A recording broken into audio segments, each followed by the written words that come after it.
Hi, welcome to Sacred Spiralz. If you're into mysteries that challenge everything we know about history, you're in the right place. With over 16 years as an analyst for big names like Hulu, Disney, and Intuit, I spent my career digging into complex systems, solving puzzles, and spotting patterns others miss. Today, we're diving into Charles Hapgood's Map of the Ancient Sea Kings, a book that claims ancient maps like the Piri Reis Map of 1513 or the Oronteus Finaeus Map of 1531 prove a lost civilization mapped Antarctica long before we did. I've been wrestling with this idea, analyzing the evidence, and I'm here to share what I found. Were these maps flukes, guesses, or something more? Let's break it down, so stick around. First up, the Piri Reis Map, drawn in 1513 by Ottoman Admiral Piri Reis. This thing's a stunner. Detailed coast of Africa, South America, and a mysterious southern landmass Hapgood calls Antarctica. Piri Reis himself said he used 20 older maps, including some from Alexander the Great's time and one from Columbus. That's our starting point. He's pulling from history, not just making it up. Hapgood's big claim?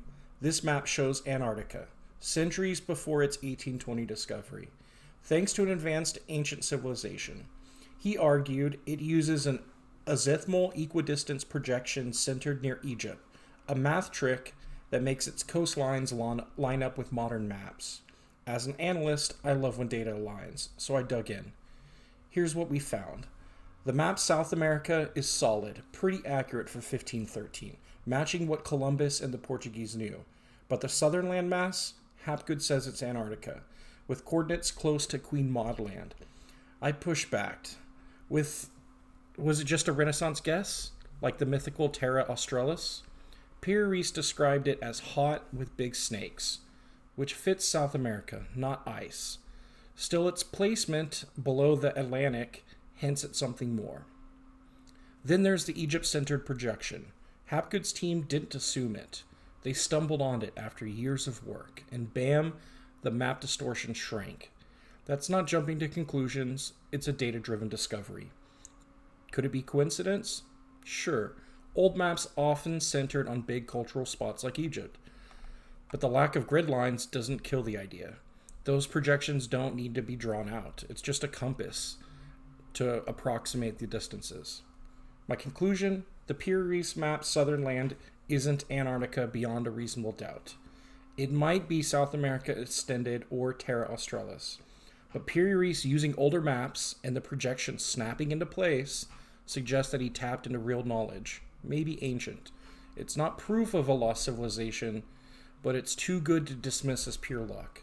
As an analyst, I'd say 60% likely there's something deeper here. Now, the Oronteus Finaeus Map from 1531. This one's wild. It shows the southern continent at the South Pole, drawn 289 years before we spotted Antarctica. Hapgood says it's 93.3% accurate in size, 3,000 miles across versus Antarctica's 2,800 miles. That's a 7% error. For context, early guesses at the Higgs boson mass were off by 10% or more. But Einstein nailed Mercury's orbit to 0.1%. Given that in context, a 7% error in 1531, that's crazy good. But the shape is a problem. It's a big, vague circle, not Antarctica's jagged coast with peninsulas and bays. Hapgood claims it shows an ice-free Antarctica from ancient times, but geology says it's been iced for over 15 million years. So I thought, what if sailors saw it later, circled an ice wall, and couldn't land? The ice shelf could look round from afar, hiding the details, and they measured it big, 3,000 miles, but still very close. Let's test this idea logically. Does it hold up? Picture ancient sailors, maybe Polynesians or Phoenicians, hitting Antarctica's ice edge. They can't land. It's too icy, too stormy, so they sail around it. From a distance, the ice wall looks like a giant ring. They track time and speed, guessing it's 3,000 miles around. That's only 200 miles off, a 7% error. As an analyst, I've seen worse estimates with modern tools. The logical arguments for this are the size precision. At 93.3% isn't random. If they sailed it, dead reckoning could get that close. better than Ptolemy's 20 to 30% errors on known land masses. The circular shape. The ice shelves like Ross and Ron could seem circular from offshore, especially in fog or with no landings to correct it. Modern ships still struggle with ice. Imagine ancient ones. The feasibility.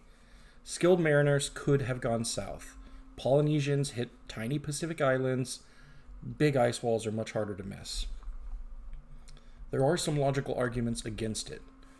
There's no detail. If they saw it, no mountains, no rivers, even from afar, you would expect some features, not pretty much just a blank circle. Terra Australis. Renaissance map loved drawing a southern land. In Ptolemy's, it was huge and vague.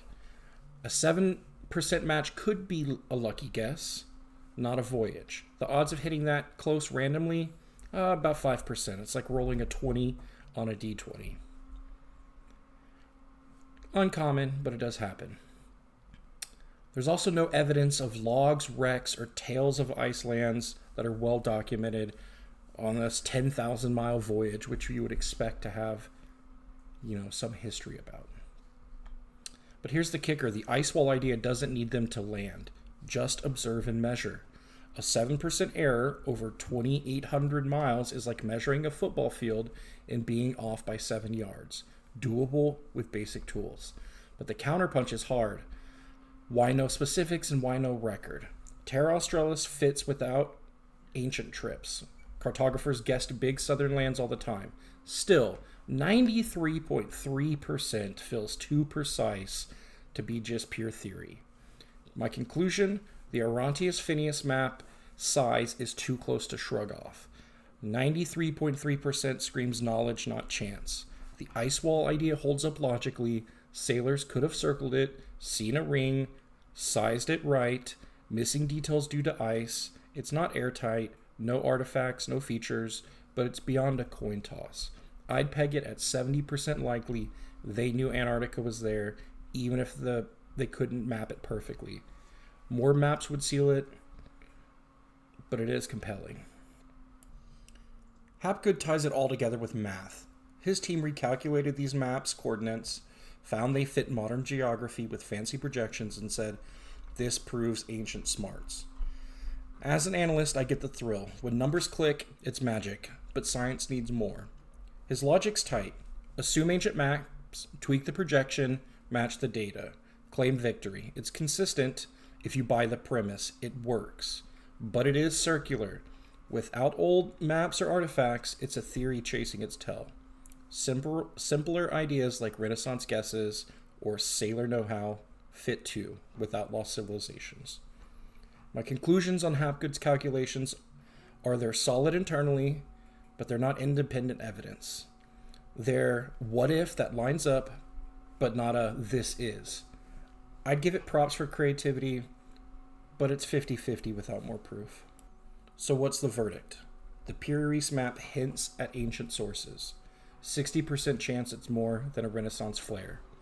The Oronteus Finaeus Map, 93.3 size blows me away.